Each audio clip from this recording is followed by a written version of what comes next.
El día que mi hermana dejó a su hija de 6 años bajo la lluvia en mi porche con una maleta vacía, nuestra familia se rompió para siempre. Pero ninguno de nosotros imaginaba el secreto que la policía encontraría en su sótano 4 meses después. Era un martes de noviembre. La tormenta golpeaba los cristales de mi sala de estar y el viento hacía crujir las viejas ramas del roble del jardín. Yo me estaba sirviendo una taza de café cuando escuché el timbre. No esperaba a nadie. Al abrir la puerta, el frío me golpeó la cara. Ahí estaba Maya. Tenía los ojos rojos, el cabello empapado pegado a las mejillas y tiritaba incontrolablemente. A sus pies había una pequeña maleta de plástico rosa con dibujos de princesas. Miré hacia el camino del coche, pero solo alcancé a ver las luces traseras del todoterreno de mi hermana Elena perdiéndose en la oscuridad de la carretera. ¿Maya?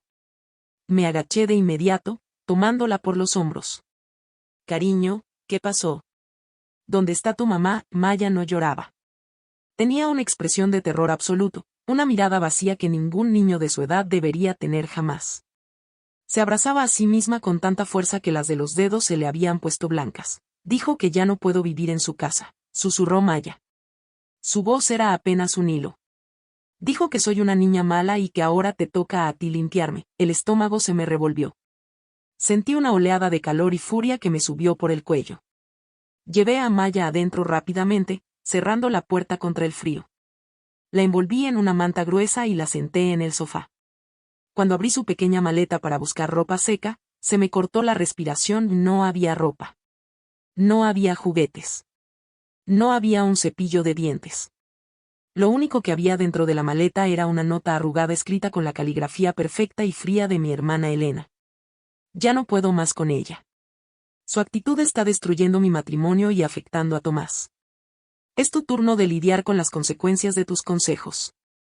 No me busques. Tomás era el hijo menor de Elena, su ojito derecho. El niño perfecto de 4 años que salía en todas sus fotos de redes sociales. El niño que recibía celebraciones de cumpleaños extravagantes mientras que los cumpleaños de Maya siempre se olvidaban o se celebraban con un pastel sobrante. Tomé el teléfono con manos temblorosas y marqué el número de Elena. Apagado. Llamé a nuestro hermano mayor, Julián. Él contestó al segundo tono. Julián, Elena acaba de dejar a Maya en mi casa. En medio de la tormenta. Sin ropa, sin nada. Dice que no la quiere. Hubo un silencio largo al otro lado de la línea. Esperé que se indignara, que gritara, que dijera que íbamos a ir a buscarla juntos. Pero la respuesta de mi hermano me congeló la sangre. Bueno, Laura, tienes que entender a Elena, dijo Julián, con un tono cansado y condescendiente. Maya es una niña difícil. Elena ha estado muy estresada con el trabajo y el pequeño Tomás requiere mucha atención. Seguro que solo es un susto para que Maya aprenda a comportarse. No exageres, no exagerar. Mi voz se quebró. La abandonó, Julián. ¿Qué es ilegal? No la abandonó, la dejó con su tía, respondió él, como si fuera lo más lógico del mundo. No llames a la policía, Laura. Vas a arruinar la reputación de la familia por una rabieta de hermanas. Mañana hablaré con mamá y lo solucionaremos. Colgué el teléfono. Miré a Maya, que seguía sentada en el sofá, encogida, mirándome con unos ojos enormes llenos de culpa. Lo siento, tía Laura, dijo la niña, y una lágrima grande y pesada finalmente resbaló por su mejilla. Siento haber sido mala. Prometo no ocupar mucho espacio. En ese momento entendí 2 cosas. La primera, que mi familia estaba mucho más podrida de lo que jamás había querido admitir. La segunda, que no importaba lo que costara, Elena nunca volvería a ponerle un dedo encima a esa niña. Lo que no sabía era que esa misma noche, alguien nos estaba observando desde un coche aparcado al final de mi calle. Preparé un baño caliente para Maya. Mientras el agua se llenaba, busqué una de mis camisetas viejas de algodón para que la usara como pijama. Ella se dejaba hacer todo como un muñeco de trapo. No hablaba, no se quejaba, ni siquiera cuando le desenredé el cabello mojado que tenía lleno de nudos. Cuando la metí en la cama de invitados, se quedó mirando el techo. La habitación estaba en penumbra, solo iluminada por una pequeña lámpara de noche. ¿Tía Laura? Me llamó cuando ya estaba en la puerta. Sí, mi amor, mañana me vas a llevar al contenedor. Me di la vuelta, sintiendo una punzada de dolor en el pecho. ¿Al contenedor de basura? ¿Por qué dices eso? Mi mamá me dijo que las cosas rotas se tiran a la basura. y que yo estaba rota, tuve que morderle el interior de la mejilla para no romper a llorar frente a ella. Regresé a la cama, me senté a su lado y le tomé la mano. Estaba fría, escúchame bien, Maya. No estás rota. Eres una niña maravillosa, inteligente y hermosa. Tu mamá está equivocada. Tú te vas a quedar aquí conmigo todo el tiempo que quieras. Nadie te va a tirar a ningún lado. Ella no asintió. Solo cerró los ojos, exhausta. Sabía que no me creía. El daño psicológico que Elena le había infligido no se iba a curar con un par de frases bonitas. Pasé el resto de la noche en la cocina, bebiendo café y revisando las leyes sobre la custodia temporal en nuestro estado. Sabía que si acudía a los servicios sociales de inmediato, corría el riesgo de que metieran a Maya en el sistema de hogares de acogida temporal mientras se investigaba a Elena. No podía permitir que la separaran de lo único familiar que le quedaba. Tenía que jugar mis cartas con extrema inteligencia. A las 6 de la mañana, el teléfono de la casa sonó. Pensé que sería Elena, arrepentida. O quizás mi madre, llamando para mediar. Pero cuando contesté, la voz del otro lado era ronca, baja y desconocida. No la devuelvas, dijo el hombre. ¿Quién habla? Pregunté, sintiendo un escalofrío. Si la devuelves, la van a matar, Laura. No sabes lo que pasa en esa casa cuando las luces se apagan. Revisa el peluche que tiene en la maleta. La línea se cortó. Me quedé helada, con el auricular en la mano. Corrí hacia la sala, tomé la maleta rosa que seguía tirada junto a la puerta y la abrí de nuevo. Recordé que estaba vacía. La sacudí. Nada, pero entonces me di cuenta de algo. El forro interior de la maleta tenía un pequeño bulto. Toqué el fondo falso de plástico y encontré una cremallera oculta. Al abrirla, saqué un oso de peluche marrón, viejo y gastado, que Maya siempre llevaba a todas partes cuando era más pequeña. Le di la vuelta al oso. En la espalda, cosido de manera tosca con un hilo negro que no combinaba, había un pequeño dispositivo electrónico. Era una grabadora de voz digital. Mis manos temblaban tanto que casi dejó caer el peluche. Busqué el botón de reproducción en el lateral del aparato y lo presioné. Lo que escuché en los siguientes 3 minutos me hizo vomitar el café en el fregadero de la cocina. La grabación comenzaba con el sonido de platos rompiéndose. Luego, la voz desquiciada de Elena gritando insultos que no se le deberían decir ni al peor de los enemigos, seguidos por los llantos ahogados de Maya. Pero lo peor vino después. La voz de Carlos, el esposo de Elena y padrastro de Maya. Si vuelves a hablar de lo que viste en el sótano, te juro que te encerramos ahí abajo con los perros y nadie te va a volver a ver, decía Carlos en la grabación. Con una calma que aterraba más que los gritos de Elena. Tu mamá y yo le diremos a todos que te escapaste. ¿Entendiste, maldita mocosa? La voz de Maya contestaba entre hipos. Sí, papá. Lo siento. Por favor, no me encierres. La grabación terminó con el sonido de una puerta golpeándose con fuerza. Me quedé sentada en el suelo de la cocina, abrazando mis rodillas, tratando de respirar. El sótano. La casa de Elena tenía un sótano grande que siempre estaba cerrado con llave bajo el pretexto de que Carlos guardaba ahí sus herramientas de valor. Recordé todas las cenas familiares, las Navidades, los días de Acción de Gracias donde Elena y Carlos se presentaban como la pareja perfecta mientras esa niña vivía bajo una amenaza de muerte constante. A las 8 de la mañana, la puerta de mi casa sonó de nuevo. Esta vez no era un golpe suave. Estaban golpeando con fuerza, casi derribándola. Cuando abrí, mi madre, Clara, entró como un torbellino, seguida por Julián. Mi madre vestía su habitual abrigo de piel sintética y llevaba el cabello perfectamente arreglado. No parecía una abuela preocupada por su nieta abandonada, parecía una mujer de negocios enfadada porque un negocio había salido mal. ¿Dónde está la niña?, preguntó mi madre, sin molestarse en saludar. Está durmiendo, dije, bloqueando el pasillo. ¿Qué hacen aquí tan temprano? Elena cometió un error anoche, Laura, dijo mi madre, sentándose en mi sofá como si fuera la dueña de la casa. Tuvo una crisis nerviosa. Carlos me lo explicó todo. Maya estuvo insoportable todo el fin de semana, rompió un jarrón caro y Elena simplemente estalló. Todos somos humanos. Vengo a llevarme a Maya de regreso, no se va a ir con ustedes, dije. Mi voz sonó extrañamente tranquila, con la fuerza de alguien que ya no tiene miedo. Elena la abandonó en medio de una tormenta con una nota que dice que no la quiere. Fue una metáfora, Laura, intervino Julián, cruzándose de brazos. Elena estaba desesperada. No puedes tomarte todo de forma tan literal. Mamá tiene razón, la niña debe volver con sus padres. Si la gente del vecindario se entera de esto, el negocio de Carlos se vendrá abajo. Viven de su reputación, miré a mi madre. Busqué en sus ojos algún rastro de compasión por su nieta, pero solo vi cálculo político familiar. Para ella, las apariencias lo eran todo. Siempre lo habían sido. Cuando éramos niñas, Elena siempre fue la favorita porque era dócil y bonita, mientras que yo era la rebelde simplemente por cuestionar las cosas. Mamá, dije, acercándome a ella. Elena y Carlos están amenazando a Maya. Le dijeron que la van a encerrar en el sótano si habla de lo que vio allí. Mi madre ni siquiera parpadeó. Soltó una risa seca e irritada. ¡Qué ridícula eres! Las tonterías que inventan los niños para llamar la atención. Maya siempre ha sido una mentirosa y una manipuladora, igual que su padre biológico. Carlos es un hombre santo por aguantarla. Ahora, trae a la niña. No tengo todo el día. Dije que no, repetí, dando un paso al frente. Julián avanzó hacia mí, intentando apartarme del pasillo. Quítate del camino, Laura. No vas a secuestrar a nuestra sobrina, pruébame, Julián. Y le grité, y por primera vez en mi vida, mi hermano se detuvo ante la furia de mi mirada. Si dan un paso más hacia esa habitación, llamo a la policía y les muestro la nota de abandono que escribió Elena. Y créeme, la reputación de Carlos va a ser el menor de sus problemas. Mi madre se levantó del sofá, temblando de rabia. Sus labios perfectos se afinaron hasta convertirse en una línea delgada. Te estás ganando el exilio de esta familia, Laura. Si te quedas con esa niña, te olvidas de que tienes madre y hermanos.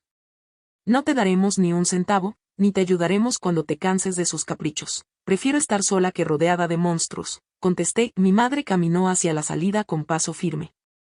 Julián la siguió, pero antes de salir, se giró hacia mí con una mirada de desprecio. Te vas a arrepentir de esto, Laura.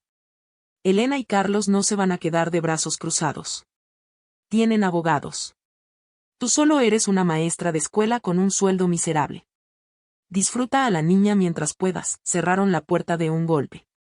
Me apoyé contra ella, sintiendo que las piernas me flaqueaban. Estaba oficialmente sola contra mi propia familia. Pero cuando me giré, vi a Maya de pie al final del pasillo. Llevaba mi camiseta gigante que le llegaba a las rodillas y sostenía el oso de peluche contra su pecho. Había escuchado todo. ¿Me vas a echar ahora?, preguntó con los ojos llenos de lágrimas. Caminé hacia ella, me arrodillé y la abracé con todas mis fuerzas. Nunca, Maya. Nunca te voy a dejar ir. Los siguientes 2 meses fueron una guerra de desgaste psicológico. Elena y Carlos no presentaron una demanda formal por la custodia de inmediato, lo cual me pareció sumamente sospechoso. En lugar de eso, optaron por el acoso silencioso. A veces veía el coche de Carlos estacionado frente a mi casa a altas horas de la noche, simplemente con las luces encendidas, mirando hacia mis ventanas. Recibía llamadas telefónicas anónimas a mitad de la noche donde nadie hablaba, solo se escuchaba una respiración pesada. Mi madre llamó a todos nuestros familiares y amigos comunes para decirles que yo había desarrollado una obsesión insana con Maya y que la había secuestrado tras una discusión familiar. Perdí amigos de toda la vida que prefirieron creer la versión de la matriarca respetable antes que escucharme a mí, pero dentro de mi casa, las cosas estaban cambiando lentamente. Conseguí inscribir a Maya en la escuela local gracias a un permiso temporal de cuidado que obtuve a través de un abogado amigo mío, Martín, quien se ofreció a llevar mi caso de forma gratuita tras escuchar la grabación del peluche. Maya seguía teniendo traumas profundos. Las primeras semanas, cada vez que derramaba un vaso de leche o dejaba caer un lápiz, se arrodillaba de inmediato en el suelo, temblando, pidiendo perdón una y otra vez. No pasa nada, Maya, es solo leche, le decía yo, limpiándolo con una sonrisa. Todo el mundo comete errores. Mi mamá decía que cuando hago eso es porque quiero destruir su vida, contestaba ella, con una madurez trágica. Poco a poco, con paciencia, rutinas y mucho amor, Maya empezó a florecer. Supe que estábamos ganando la batalla el día que la escuché reír por primera vez. Estábamos jugando con mi perro, un viejo labrador dorado llamado Bruno, que se había convertido en el guardián personal de la niña. Bruno se tiró de espaldas buscando caricias y Maya soltó una carcajada limpia, sonora y hermosa. Fue el sonido más hermoso que había escuchado en años. Sin embargo, la paz no iba a durar. Una tarde de enero, cuando regresaba a casa de la escuela con Maya, encontré a Elena esperándome en el porche. No vestía su ropa elegante habitual. Llevaba una chaqueta deportiva y gafas de sol grandes, como si intentara esconderse. Cuando bajamos del coche, Maya se pegó a mi pierna de inmediato, enterrando la cara en mi abrigo. Bruno empezó a gruñir desde el asiento trasero. Laura, necesitamos hablar, dijo Elena. Su voz ya no era altiva, sonaba desesperada, casi frenética. No tenemos nada de qué hablar, Elena. Vete de mi propiedad antes de que llame a la policía, por favor. Elena dio un paso adelante, extendiendo las manos. Tienes que devolverme a Maya. Solo por unas semanas. Necesito que firme unos papeles de una cuenta de ahorros que su padre biológico le dejó. Si ella no está presente ante el notario, no puedo acceder al dinero. Carlos está perdiendo el negocio, Laura. Nos van a quitar la casa. Sentí una mezcla de asco y desprecio absoluto. No estaba aquí porque extrañara a su hija. No estaba aquí porque se arrepintiera de haberla dejado bajo la lluvia. Estaba aquí por dinero. Eres un monstruo, le dije, manteniendo mi cuerpo entre ella y Maya. Usaste a esta niña como saco de boxeo emocional y ahora quieres usarla como un cheque en blanco. No vas a tocarla, es mi hija. Y gritó Elena, perdiendo el control. Intentó abalanzarse sobre mí para agarrar el brazo de Maya, pero yo reaccioné por instinto y le di un empujón que la hizo retroceder. Me la vas a pagar, Laura. Carlos ya sabe lo de la grabadora. Que ese peluche era mío. Sabemos lo que tienes y no te va a servir de nada en un tribunal. Elena regresó a su coche pisando fuerte y se marchó derrapando las ruedas. Esa noche no pude dormir. Las palabras de Elena daban vueltas en mi cabeza. Carlos ya sabe lo de la grabadora. ¿Cómo lo sabían? Yo solo le había mostrado la grabación a Martín, mi abogado. Había alguien más involucrado. Recordé la misteriosa llamada telefónica de la mañana posterior al abandono. No la devuelvas. Si la devuelvas, la van a matar. No sabes lo que pasa en esa casa cuando las luces se apagan. Decidí llamar a Martín a su número personal a las 2 de la mañana. Martín, Elena sabe lo de la grabadora. Dijo que Carlos lo sabe. Y sigo pensando en esa llamada anónima.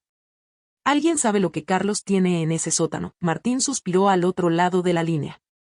Se escuchaba el tecleo de una computadora. Laura, he estado investigando el negocio de Carlos.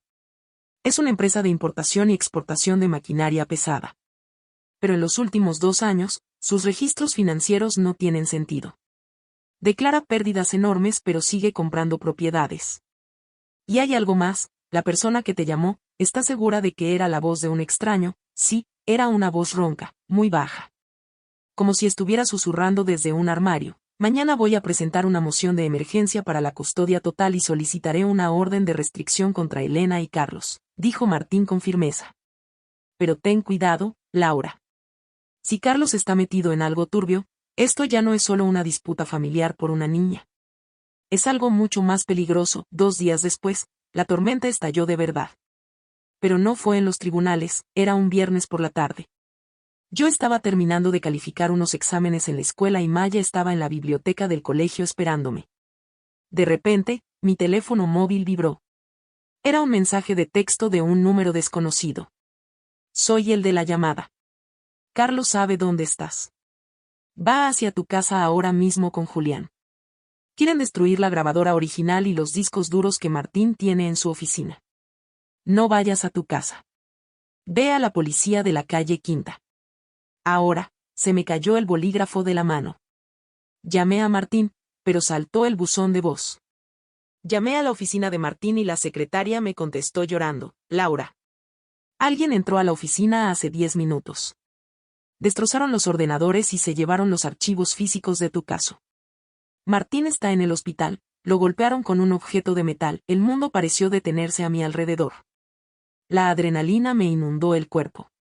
Corrí a la biblioteca, tomé a Maya de la mano sin darle explicaciones, ignorando sus preguntas asustadas, y la subí al coche. No fui a la policía de la calle Quinta de inmediato.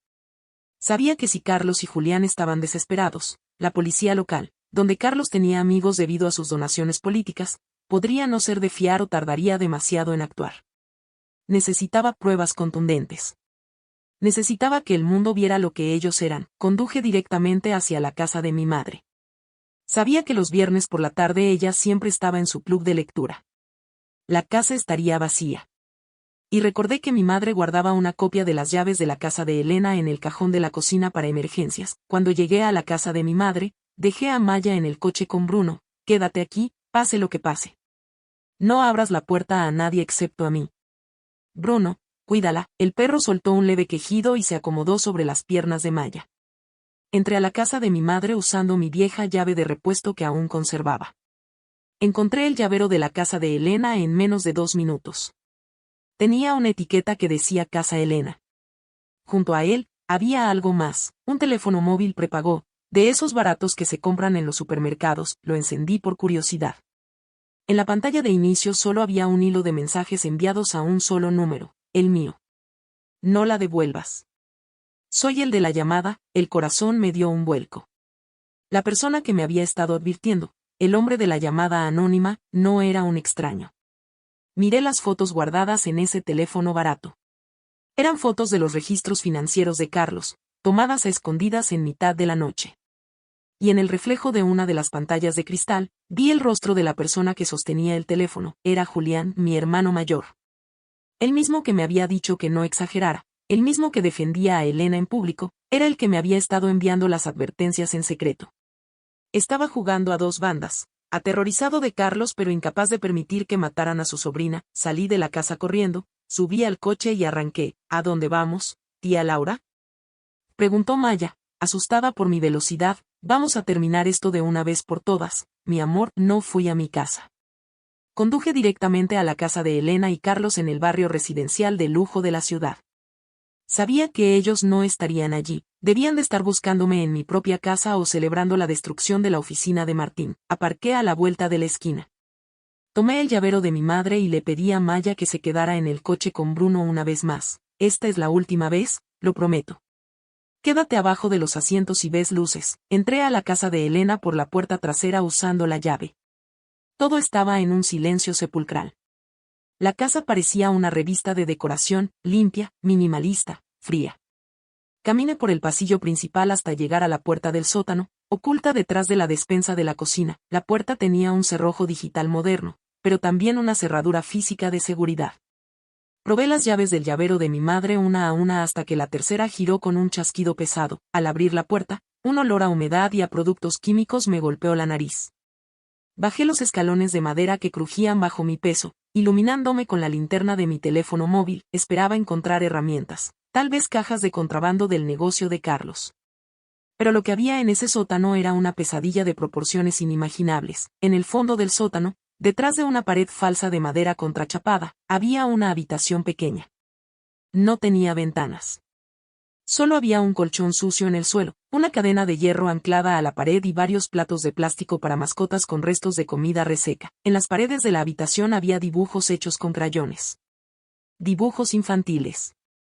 Un sol negro, una niña llorando detrás de unos barrotes y una figura gigante con ojos rojos que sostenía un palo. Eran los dibujos de Maya. Elena y Carlos no solo la habían amenazado con encerrarla en el sótano. Ya la habían encerrado allí. Muchas veces. Mientras celebraban los cumpleaños de Tomás arriba, mientras ponían fotos familiares sonrientes en Facebook, esa niña pasaba noches encadenada en la oscuridad. Sentí que las lágrimas me cegaban. Una mezcla de dolor infinito y una furia asesina que nunca pensé que pudiera albergar en mi pecho. Saqué mi teléfono y comencé a grabar todo en video: el colchón, las cadenas, los dibujos de las paredes, los platos de comida. De repente, escuché el sonido de la puerta del piso de arriba cerrarse de golpe. Te dije que su coche no estaba en su casa, Carlos. Gritó la voz de Elena desde la cocina. Tiene que estar con Martín en el hospital o fue con la policía. Cállate y busca los papeles del notario. Rugió la voz de Carlos, que sonaba ebrio y fuera de sí. Si esa maldita perra fue a la policía con la grabación, estamos jodidos. Julián dice que ella no sabe nada más, pero no confío en él. Los pasos se acercaban a la cocina. Me quedé paralizada en la habitación oculta del sótano. Si subía, me atraparían. Si me quedaba allí abajo, me encerrarían para siempre. Escuché que los pasos se detenían justo encima de mí. El crujido del suelo de madera del techo del sótano indicaba que estaban de pie junto a la puerta abierta. Elena, la voz de Carlos se volvió repentinamente fría. ¿Por qué está abierta la puerta del sótano? Hubo un silencio que pareció durar una eternidad. Mi corazón latía tan fuerte que temía que lo escucharan desde arriba. Yo no la abrí, respondió Elena, y por primera vez detecté un miedo genuino en su voz. Yo tengo mi llave en el bolso, alguien está aquí abajo, dijo Carlos. Escuché el pesado sonido de sus botas comenzando a bajar los escalones de madera, miré a mi alrededor desesperada. No había salida. Solo el colchón sucio y la oscuridad de la habitación oculta. Apagué la linterna de mi teléfono y me pegué contra la pared, detrás de la puerta de contrachapado. Sostuve el móvil como si fuera un arma, lista para estamparlo contra la cara de Carlos si aparecía. Las botas de Carlos llegaron al suelo de cemento del sótano. Podía escuchar su respiración fuerte, mezclada con el olor a alcohol que parecía flotar en el aire incluso antes de que él entrara a la habitación. Sé que estás aquí, Laura, dijo Carlos, con una voz cantarina y psicópata. Julián me contó que estuviste en la casa de tu madre. Eres muy predecible. Pensaste que estabas salvando a la niña, pero solo te metiste en la boca del lobo. La luz de la linterna de su propio teléfono comenzó a escanear el sótano, acercándose peligrosamente a la pared falsa. El haz de luz iluminó la entrada de mi escondite, cerré los ojos, preparándome para el impacto, dispuesta a pelear por mi vida y por la de Maya. Pero justo cuando la silueta de Carlos se recortó en la entrada de la habitación, un sonido ensordecedor rompió el silencio de la casa. Fue el ladrido furioso e inconfundible de Bruno, seguido por el sonido de cristales rompiéndose en el piso de arriba. Carlos, gritó Elena desde la cocina. Y el perro de Laura está aquí. Entró por la ventana. Viene hacia abajo. Carlos se giró bruscamente, maldiciendo en voz alta. Lo escuché correr hacia las escaleras. Aproveché ese segundo para salir de la habitación oculta y seguirlo a una distancia segura. Cuando subí a la cocina, la escena era un caos absoluto. Bruno, mi viejo y gordo labrador, parecía un lobo salvaje. Tenía a Carlos acorralado contra la encimera de la cocina, enseñando los dientes y emitiendo un gruñido que hacía vibrar el suelo. Elena estaba subida a una silla, chillando histérica. «Mata a ese maldito perro, Carlos», gritaba ella. Carlos intentó sacar un cuchillo del bloque de madera de la encimera, pero antes de que pudiera tocarlo. Entré a la cocina y le asesté un golpe seco en la nuca con una pesada sartén de hierro fundido que estaba sobre la estufa. Carlos cayó de rodillas, soltando un quejido, y luego se desplomó en el suelo, inconsciente. Elena me miró con los ojos desorbitados, la cara completamente pálida. «Tú, estás loca», tartamudeó. «La policía viene en camino». «Elena», mentí, manteniendo la sartén en alto mientras Bruno seguía parándose de forma protectora frente a mí. «Y esta vez no hay reputación familiar que te salve. Tengo el video del sótano. Lo tengo todo». Elena se dejó caer de la silla, de rodillas en el suelo de la cocina, y comenzó a llorar de forma patética, cubriéndose la cara con las manos. No lloraba por remordimiento. Lloraba porque sabía que su vida perfecta de apariencias y lujo se había terminado para siempre. Fue en ese momento cuando la puerta principal de la casa se abrió lentamente. Pensé que sería Julián, dispuesto a terminar el trabajo de Carlos, pero quien entró al pasillo fue Maya. Tenía los pies descalzos y sostenía el oso de peluche con fuerza. Había caminado desde el coche siguiendo a Bruno, miró a Carlos tirado en el suelo, miró a Elena llorando y luego me miró a mí. No tenía miedo. Por primera vez en meses, su mirada era firme, limpia y llena de una claridad asombrosa. Caminó lentamente hacia Elena. Mi hermana levantó la vista, esperando tal vez que su hija la consolara o le tuviera miedo, como siempre. «Ya no te tengo miedo, mamá», dijo Maya, con una voz perfectamente tranquila. «La tía Laura dice que las cosas rotas no se tiran a la basura. Y que yo no estoy rota». «Tú eres la que está rota», Elena no pudo responder. Solo emitió un gemido ahogado. Escuchamos las sirenas de la policía a lo lejos. Esta vez eran reales. Alguien del vecindario había llamado al escuchar los gritos y los ladridos de Bruno. El juicio penal contra Carlos y Elena fue el evento del año en nuestra pequeña comunidad. Los detalles que salieron a la luz sobre el sótano y las operaciones de contrabando que Carlos realizaba utilizando el sótano como almacenamiento temporal antes de distribuir los productos ilegales horrorizaron a todos. Resultó que los registros financieros extraños que Julián había descubierto eran pruebas de lavado de dinero de una red criminal mucho más grande. Julián testificó contra Carlos a cambio de inmunidad parcial por haber destruido los archivos de la oficina de Martín bajo coacción. Resultó que Carlos lo había estado chantajeando con unas deudas de juego que Julián no podía pagar. Nunca volvimos a hablar, pero al menos hizo lo correcto en el estrado. Mi madre intentó contratar a los mejores abogados para defender a Elena. Pero las pruebas de video que yo tomé de la habitación oculta y la grabación del oso de peluche eran irrefutables. Elena fue condenada a 12 años de prisión por abuso infantil agravado y complicidad en actividades criminales. Carlos recibió 25 años en una prisión federal de máxima seguridad. El pequeño Tomás fue enviado a vivir con la familia de su padre biológico en otro estado, lejos de la toxicidad de nuestra madre, quien quedó completamente sola en su gran casa vacía, repudiada por todos sus círculos sociales que no querían tener nada que ver con la madre de un monstruo. Yo obtuve la custodia legal total de Maya en mayo del año siguiente. Hoy es un martes de noviembre, exactamente 2 años después del día en que Maya apareció en mi porche. Afuera vuelve a llover con fuerza y el viento hace crujir las ramas del viejo roble. Estoy en la cocina preparando una taza de café y el olor a chocolate caliente inunda la casa. Maya, que ahora tiene 8 años, está sentada en la mesa del comedor haciendo sus deberes de la escuela. Su cabello está limpio, brillante, y lleva un jersey amarillo brillante que ella misma eligió en la tienda. Ya no se disculpa cuando se le cae un lápiz. Ya no intenta ocupar el menor espacio posible. Bruno está tumbado a sus pies, roncando suavemente, cumpliendo su eterno papel de guardián. Maya levanta la vista del cuaderno y me mira con una sonrisa que ilumina toda la habitación.